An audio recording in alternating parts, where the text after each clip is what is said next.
अस्सलामुअलैकुम। Welcome to science emporium.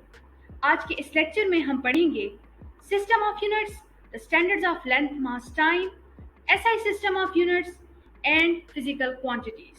तो चलें शुरू करते हैं।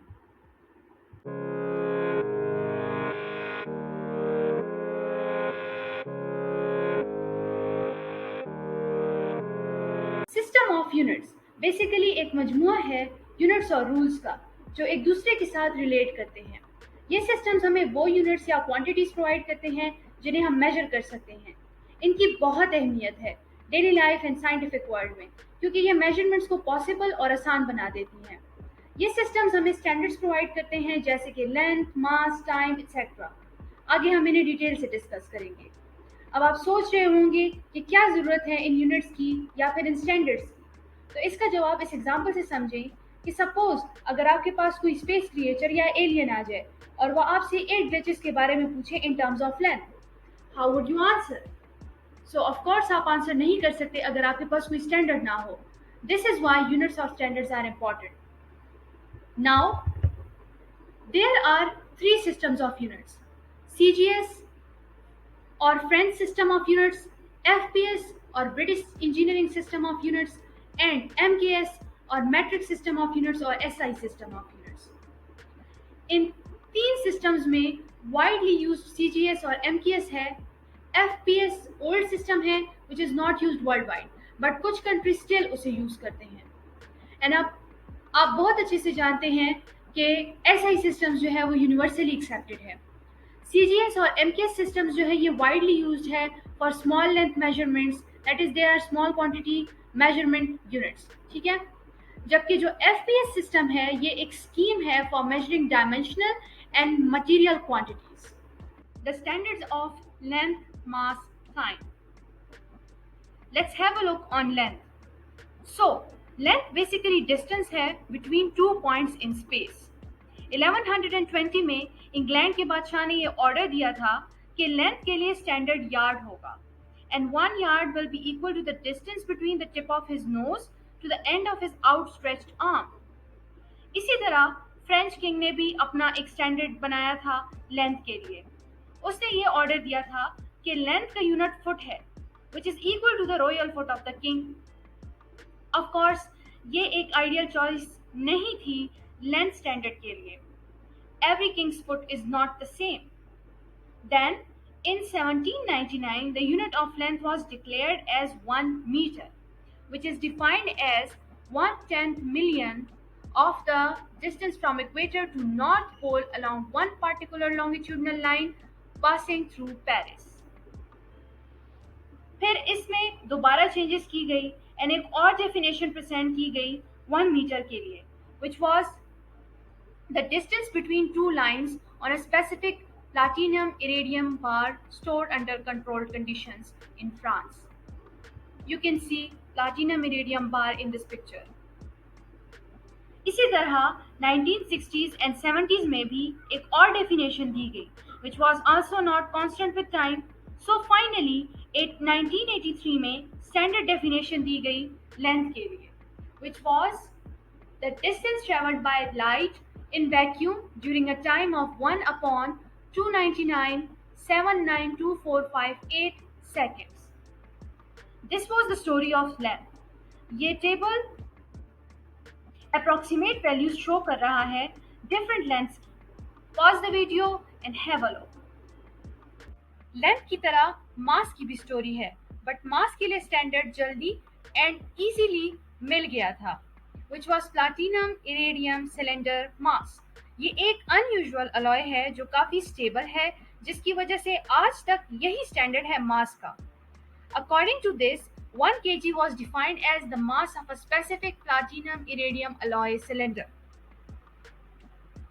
You can see the platinum iridium cylinder in this picture. Now lastly, it's time to study time. Okay? So 1967 से पहले टाइम को डिफाइन किया जाता था in terms of mean solar day. Now what is a solar day? So ये basically वो time interval है जब सन हाईएस्ट पॉइंट पे होता है स्काई में। At that time, standard for time was second and was defined as 1 upon 60 multiplied by 1 upon 60 multiplied by 1 upon 24 of mean solar day. Of course, this was not a standard. So, in 1967, the second was redefined as 919.2631.770 times the period of vibrations of radiations from cesium-133 atom. Again, in these tables, approximate values for mass and time are given. Have a look on them. These are very beneficial, so try your best to learn them. Now, SI system of units. 1960 में international committee ने set of standards establish किए थे. इस system को SI system, MKS system या matric system of units कहते हैं. इस सिस्टम के fundamental units length, mass, time है और फिर बाकी रिमेनिंग 4 यूनिट्स है. In other words, SI system ने हमें 7 यूनिट्स प्रोवाइड किए थे जो कि फंडामेंटल यूनिट्स हैं और इन्हें हम बेस यूनिट्स कहते हैं. These are 7 in number, as you can see in the table. Then these base units combine together and give rise to derived units. That is, base units combine होते हैं either multiplication के through या फिर division के through और derived units बनते हैं. Derived units लातादाद है. They are unlimited. For example, area, which is a length multiplied by length, or we can say meter multiplied by meter in unit terms. And we get meter square, which is actually the unit of area. इसी तरह और बहुत सारे derived units हैं, as you can see in the table. The third type of system of unit is supplementary units. ये purely geometrical units होते हैं. ये हमारे पास दो किस्म के होते हैं, एक रेडियन है और दूसरा स्टेरेडियन है. पहले इन्हें derived units में कंसिडर किया जाता था, यानी इनको ग्रुप किया था अंडर derived units, लेकिन फिर बाद में इनको सेपरेट ग्रुप का नाम दे दिया गया supplementary units. The first type of supplementary units is radian. Radian हमारे पास प्लेन एंगल होता है जो कि 2 डायमेंशनल होता है. रेडियन को हम डिफाइन करते हैं as 1 radian is the angle subtended at the center of the circle by an arc with length equal to the radius of the circle. यानी जैसे कि आप फिगर में देख सकते हैं कि जब radius of the circle becomes equal to the circumference, the arc length on the circumference of the circle, then it's 1 radian. ठीक है, जो ये रेडियस है, यहाँ जो आपको रेडियस शो हो रहा है, ये जब आपके इस सर्कमफेरेंस के आर्क लेंथ की इक्वल हो जाता है तो वो हमारे पास 1 रेडियन हो जाता है. इसे हम फॉर्मुलाइज करते हैं as number of radians is equal to arc length divided by radius of the same circle. फिर 1 radian is equal to 57.3 degrees, यानी कि 1 रेडियन जो है वो हमारे पास डिग्रीज के साथ ये रिलेशनशिप रखता है. अब ये चीज़ आपको याद होनी चाहिए फिंगर टिप्स पे कि 1 radian is equal to 57.3 degrees, because this is important for MCQs. अब इसका कॉन्सेप्ट क्या है कि हमारे पास हमने कहा है कि जो एक रेवोल्यूशन होता है उसमें हमारे पास 2 पाई रेडियंस होते हैं. ठीक है, 1 रेवोल्यूशन कितना होता है 360 डिग्री, तो हमने यहाँ पे कर दिया है कि 2 pi radian is equal to 360 degrees. Now 1 radian कितने रेवोल्यूशंस की या कितने डिग्रीज की इक्वल होगा? हमने कहा कि 1 radian is equal to 360 degree divided by 2 pi. इस 2 पाई को बोथ साइड्स पे डिवाइड कर दिया. इसको जब आप कैलकुलेट करते हो कैलकुलेटर पे, then you get 57.3 degrees. So this is why 1 radian is equal to 57.3 degrees. Then steradian, it is the solid angle which is 3 dimensional. Steradian को हम डिफाइन करते हैं as the solid angle subtended at the center of the sphere by an area of its surface equal to the square of the radius of that sphere. यानी कि जब square of radius of sphere equal हो जाए area of sphere के, then it's 1 steradian, as you can see in this figure.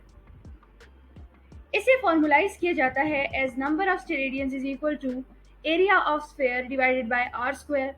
Now area of sphere जो है that is equal to 4 pi r square, तो हम यहाँ पे area of sphere को 4 pi r square से रिप्लेस कर देते हैं.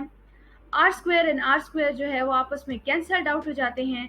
ठीक है, एंड हमें number of steradian equal to मिल जाता है 4 pi. Now physical quantities. Those quantities that can be measured are known as physical quantities. ये टॉपिक easiest है और इसमें as such कुछ नहीं है. Just remember these differences and both topics base physical quantity and derived physical quantity gets covered. इसका concept same base and derive units की तरह ही है, बस आपको याद होना चाहिए कि यूनिट्स 3 टाइप्स के हैं और फिजिकल क्वांटिटीज 2 टाइप्स के हैं। यूनिट्स कौन कौन से हैं? Base units, derive units and supplementary units, जबकि क्वांटिटीज 2 टाइप्स की हैं: base physical quantities, derive physical quantities. That's all for today. If there are any questions, ask in the comment section. Thanks for watching.